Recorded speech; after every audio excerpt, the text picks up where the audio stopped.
مونږ د قومي اسمبلۍ چې کومې د سوات 3 حلقې وي د هغې تجزیه کړي دي او اوس مونږ د صوبایي اسمبلۍ حلقې شروع کوو.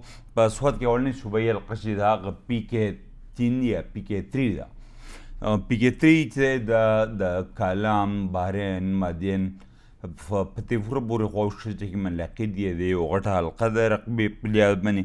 په دې کې ټول د رجسټر ووټونکي 2,12,000 نه سیوا دي چې پای کې 1,18,000 نه سیوا سړي او 94,000 چې دي ښځې دي. 115 پولینګ سټیشن دی او 480 په دې کې پولینګ بوت دي. په دې کې ټول 8 امیدواران حصه اخلي، خو په دې کې اهم امیدواران چې دي هغه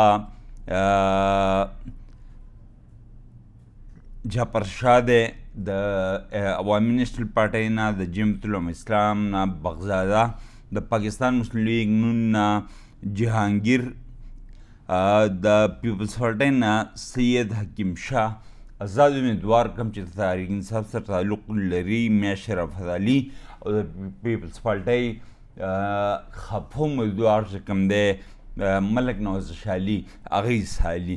په تیر دغه دا بلدیتي الیکشن کې دا شو چې که سید حکیم شاه چې پیپلز پارټۍ امیدوار دی که د چیرمنۍ تحصیل چیرمنۍ ته ورلیږي نو صوبایي ټکټ به ملک نواز شالي ورکوي، خو صوبایي ټکټ یې ملک نواز شالي له ورنه کو بیا یې سید حکیم شاه له ورکړو. په دې وجه ملک نواز شالي آزاد امیدوار ولاړ د خپل د پیپلز پارټۍ امیدوار خلاف. که د 2018 الیکشن ته موږ راشو نو دلته میا شرافت علي 21,000 سرپاسوټونه اخیستي ګټلې وه. په دویم نمبر باندې سید جعفر شاه د عوامي نیشنل پارټۍ کې 13,000 سرپاسوټونه اخیستي وو. بل درېیم نمبر د مسلم لیگ نن صوبایي صدر امیر مقام و چې هغه 11,200 سرپاسوټونه اخیستو. دغه شان که موږ 2013 ته لاړ شو نو په 2013 کې د دې حلقې نه د عوامي نیشنل پارټۍ سید جعفر شاه ګټلې وه چې 14,000 ووټونه یې اخیستي وو.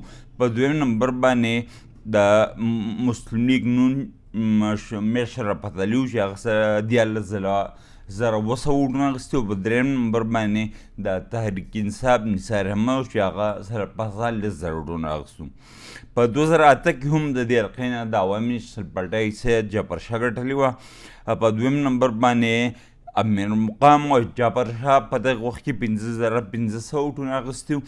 امیر مقام سکم 5,000 ووټونه اخیستي وو او شرافت علي بیا چې د مسلم لیگ په دې موقع امیر مقام د قاپ لیگ امیدوار و، د مسلم لیگ نون امیدوار میا شرافت علي و چې هغه 3,000 ووټونه اخیستي وو.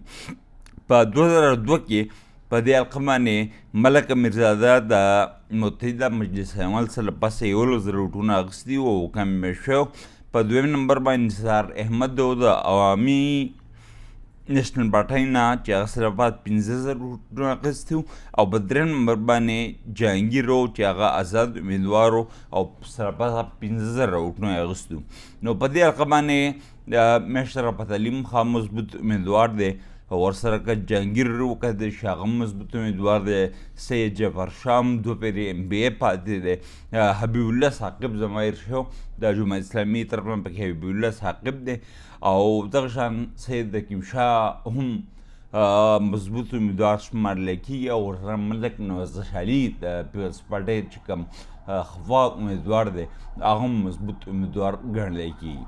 نو را روان تجزیه پروګرام کې بعد PK 4 خو ذخیرې تجزیه کوو. د هغې پورې اجازت راکوئ. د الله په امان.